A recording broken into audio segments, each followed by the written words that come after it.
नीचे दिया गया अधिगम कार्य शिक्षार्थियों को भिन्न भिन्न समूहों में करने के लिए दिया गया है। यानी ये एक टास्क है जो लर्नर्स को ग्रुप में, समूह में करने के लिए दिया गया है। पता लगाएं कि शब्द संपदा के अधिगम की, यानी वोकैबुलरी लर्निंग की जब ये बात हो रही है, शब्द संपदा मतलब वोकैबुलरी बिल्डिंग एक्सरसाइज है एक।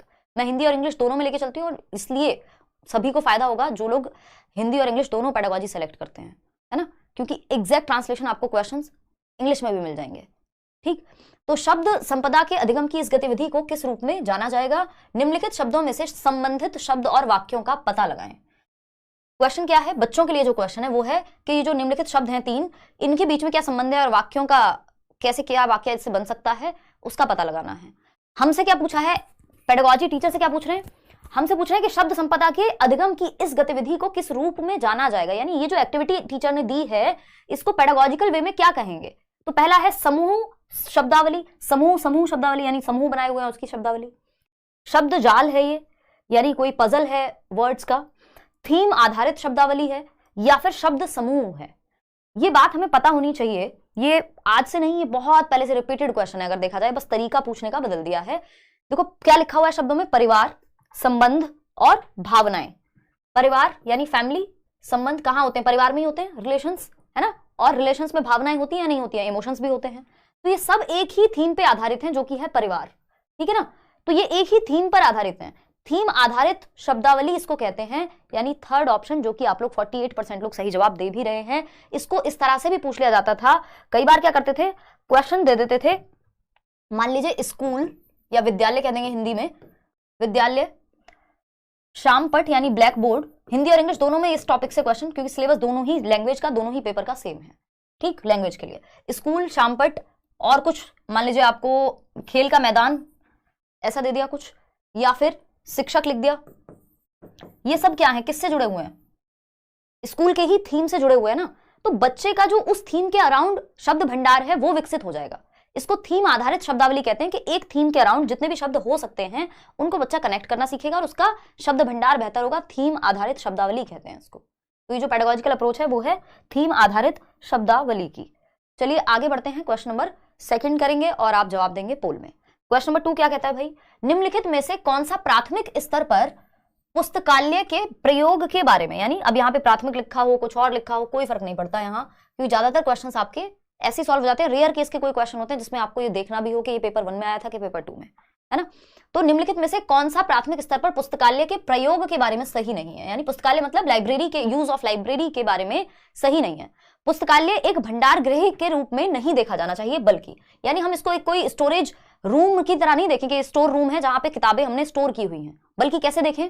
पहला ऑप्शन है, और क्या लिखा हुआ है ऊपर कि सही नहीं है। एक तो सही नहीं है, नहीं लिखा है तो वैसे ही ध्यान से, और दूसरा कि एक भंडार गृह के रूप में ना देखा जाए, इसको एक स्टोरेज रूम के रूप में या स्टोर रूम के रूप में ना देखा जाए। पहला ऑप्शन है, अध्यापक और दूसरे वयस्क भी पुस्तकालयों में आदर्श पठन व्यवहार प्रदर्शित कर सकते हैं। आदर्श पठन क्या होता है? आइडियल टीचिंग कहेंगे इसको एक तरह से, या मॉडल टीचिंग कह देते हैं इंग्लिश में, मॉडल रीडिंग, कि टीचर प्रॉपर सुर लय ताल के साथ पढ़ के दिखाए। अध्यापक या कोई और अडल्ट लाइब्रेरियन या कोई भी हो सकता है, ये आदर्श पठन व्यवहार प्रदर्शित कर सकते हैं लाइब्रेरी में, इसमें कोई दिक्कत नहीं, कर सकते हैं। बच्चे को भी एक सिटिंग कॉर्नर टाइप का बन जाएगा, ठीक है।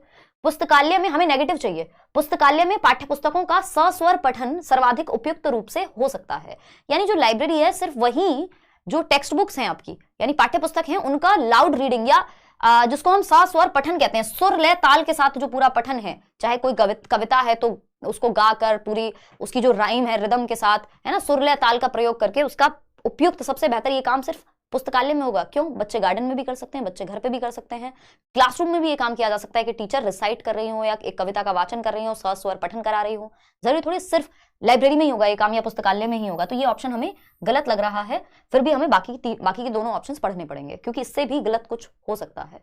थर्ड ऑप्शन है, शिक्षार्थियों को बाल साहित्य की विविध प्रकार की विधाओं को देखने के मौके मिलने चाहिए। यानी बाल साहित्य जिसको हम कहते हैं चिल्ड्रंस लिटरेचर, है ना, बचपन में पढ़ते थे ना, तो अगर हम देखें बाल साहित्य की विविध प्रकार की विधाओं को देखने के मौके मिलने चाहिए कि भाई कोई कहानी है, कोई कविता है या कोई नाटक है, तो ये अलग अलग विधाएं हैं। ठीक है, इसमें कोई दिक्कत नहीं है, वो इस तरह की अलग अलग किताबें हो सकती हैं लाइब्रेरी में।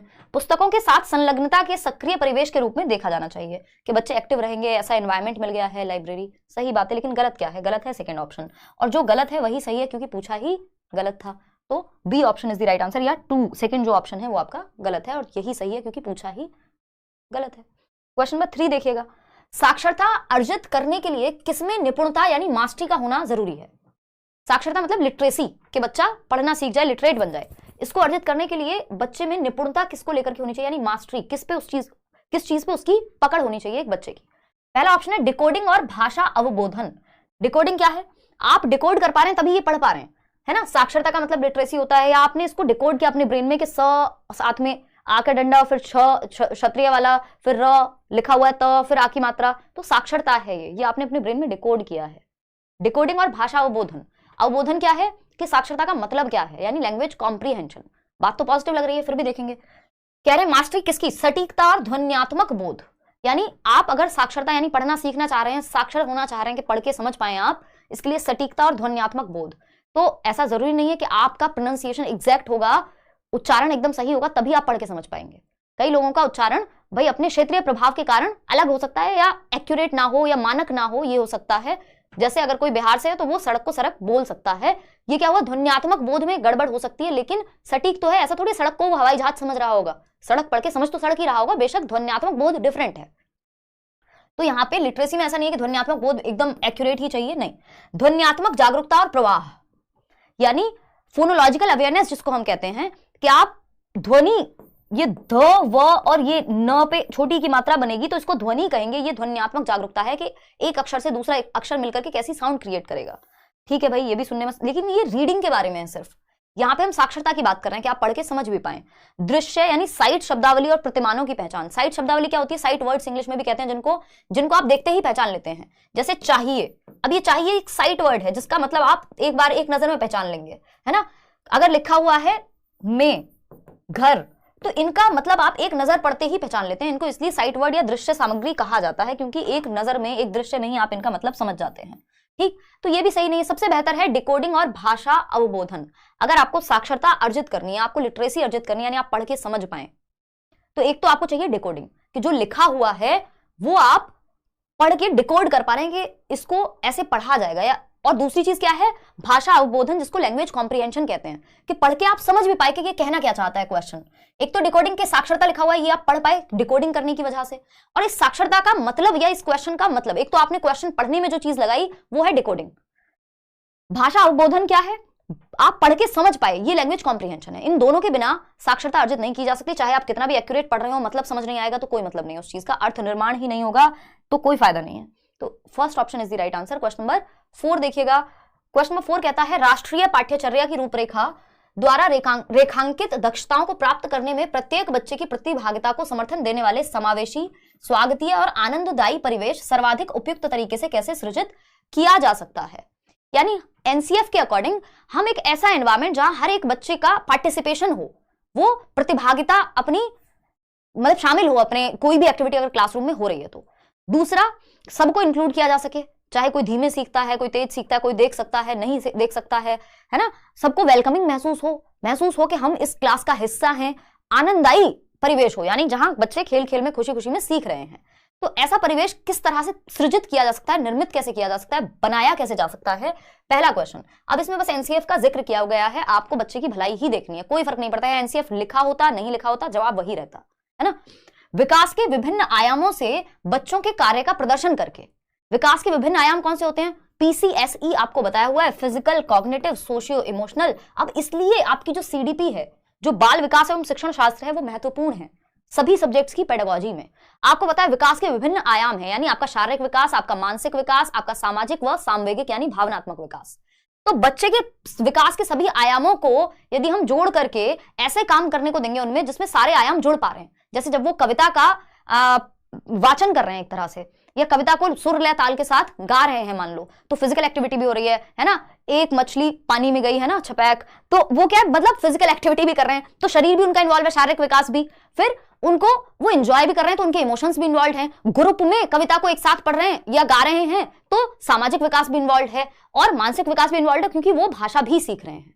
तो ये सभी पहलू विकास के एक साथ इंक्लूड हो गए, और यही एनसीएफ भी चाहता है या कोई भी डॉक्यूमेंट चाहेगा, ठीक है ना। रंगीन आकर्षक परिवेश के लिए कक्षा कक्ष की सजावट करके, देखो सजावट कितनी भी कर लो, यदि बच्चा इंक्लूडेड या उसको मजा नहीं आएगा क्लासरूम में, वो सिर्फ सजावट से नहीं आएगा, उसको पार्टिसिपेटेड फील करके आएगा, यानी प्रतिभागिता, कि उसको लगे कि मैं भी क्लास का हिस्सा हूं, ठीक है ना। तो ये बात उतनी बेहतर नहीं है। सबसे ज्यादा एक्टिव बच्चा, सबसे ज्यादा सक्रिय जिस ऑप्शन में हो वही ऑप्शन बेस्ट है, जो हमें अभी तक पहला लग रहा है, बाकी ये तीनों चेक करेंगे, है ना। क्लियर है बात, क्लियर है। देखते हैं, तपती हुई धूप में बाह्य गतिविधियों को न करके और आंतरिक गतिविधियों का आयोजन करके, यानी धूप में या गर्मी के मौसम में आप आउटडोर एक्टिविटीज मत कराइए, क्या कराइए, इंडोर एक्टिविटीज कराइए। तो ये कोई सेंस नहीं बना रहा कि मतलब इंडोर हो एक्टिविटी चाहे आउटडोर हो, बच्चे को तो हमें आनंद की प्राप्ति हो, उसको वेलकमिंग लगे, स्वागतीय लगे, समावेशन लगे कि मैं भी क्लास में मैटर करता हूं या पार्टिसिपेट कर रहा हूं मैं भी, तो ये तो गड़बड़ है। मुख्यतः शिक्षार्थी के अच्छे स्वास्थ्य और खुशहाली पर ध्यान केंद्रित करना। देखिए, अच्छे स्वास्थ्य और खुशहाली में सिर्फ दो प्रकार के विकास आए हैं, विकास के प्रकार, एक शारीरिक विकास क्योंकि स्वास्थ्य अच्छा है, और दूसरा आपका खुशहाली में इमोशनल डेवलपमेंट आ गया। हद से ज्यादा आपका मन करे तो हम कह देंगे चलो भाई मानसिक विकास भी आ गया होगा अच्छे स्वास्थ्य में, बट सामाजिक विकास तो रह ही गया। तो विकास के सभी पहलू पहले ऑप्शन में जब आ गए थे, तो उससे अच्छा, इससे अच्छा ऑप्शन जब हमारे पास ये है जहां बच्चा सबसे ज्यादा एक्टिव होगा, भाई जब आप विकास के सभी आयामों से बच्चों के कार्य का प्रदर्शन करेंगे तो क्या होगा, वो अपने आप खुश भी महसूस करेगा, है ना। क्लियर है बात। तो इसलिए फोर्थ की वो बात बन नहीं पा रही, वो उतना इंक्लूड नहीं कर पा रहा है या उतना एक्टिव नहीं है बच्चा जितना फर्स्ट में है। क्वेश्चन नंबर 5, देखो हमें वो ऑप्शन बेस्ट जो सबसे बेस्ट हो या फिर बाकियों को अपने अंदर समाहित करता हो, जो यहाँ पे पहला ऑप्शन अपने आप कर रहा था। तो दो ही चीजें, जहां बच्चा सबसे ज्यादा एक्टिव है और दूसरा बाकी ऑप्शंस को भी अपने अंदर समाहित कर ले एक्टिव होते हुए। क्वेश्चन नंबर 5 देखिएगा, ये कहता है कौन सा उपागम या विधि शिक्षार्थी की जीवन की वास्तविक परिस्थितियों में भाषा प्रयोग के मुख्य लक्ष्य से संबंधित है। शिक्षार्थी की जीवन की वास्तविक परिस्थितियों में यानी रियल लाइफ में भाषा प्रयोग यानी लैंग्वेज का यूज उसकी रियल लाइफ में कहां पे सबसे ज्यादा आएगा, कौन सी भाषा के मेथड में आएगा, ये सब मैंने कराए हुए हैं। अगर प्रीवियसली आप पुराने वीडियोस देखेंगे तो इवन हिंदी की इस बार की मैराथन भी देखेंगे।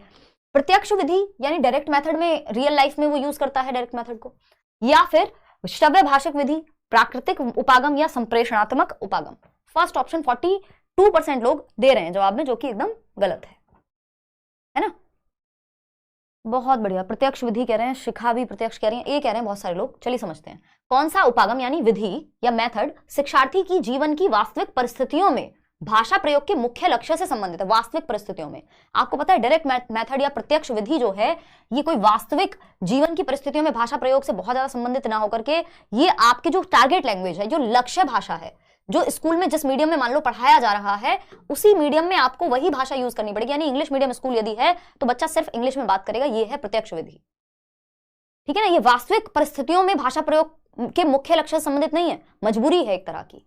यहां मातृभाषा का प्रयोग वर्जित है, यानी मदर टंग का यूज नहीं करेगा बच्चा, है ना। सिर्फ और सिर्फ संप्रेषणात्मक उपागम है यहाँ पर, जिसको कम्युनिकेटिव लैंग्वेज टीचिंग कह देते हैं या कम्युनिकेशन अप्रोच कहेंगे, कम्युनिकेटिव अप्रोच कहेंगे इंग्लिश में। मैं इंग्लिश में इसलिए बता रही हूँ क्योंकि ये सारे क्वेश्चंस इंग्लिश पेडागोजी से ही उठा लिए इन्होंने, सीधे के सीधे बस ट्रांसलेट कर दिए हैं, तो इसलिए थोड़ा सा आपको पता होना चाहिए।